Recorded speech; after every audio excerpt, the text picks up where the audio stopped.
لئن شکرتم لازیدنکم، اگر تم شکر کرنے لگے اللہ فرماتے اور بڑھا دوں گا۔ مفسرین لکھتے ہیں لازیدنکم میں تین چیزیں داخل ہیں: بقائے نعمت، زیادت نعمت، سلب زوال و خوف سلب نعمت۔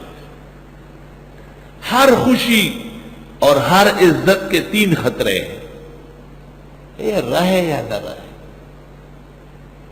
کہیں ایسا نہ ہو کہ کم ہو جائے، کہیں ایسا نہ ہو کہ کوئی ایسے حالات بن جائے کہ یہ رک جائے۔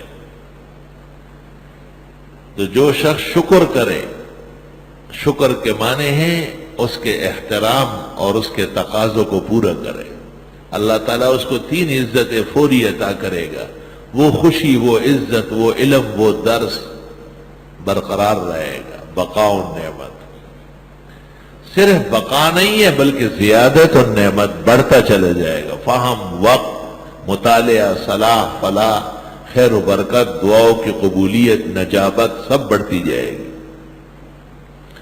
اور وہ موانع اور رکاوٹ جو آتی ہے، زوال و خوف سلب نعمت، وہ بھی ہو جائے گا۔ وہ خطرہ ٹل جائے گا، وہ رکاوٹ رک جائے گی، جس کی وجہ سے آپ خیر سے اور برکت سے محروم ہوتے ہیں۔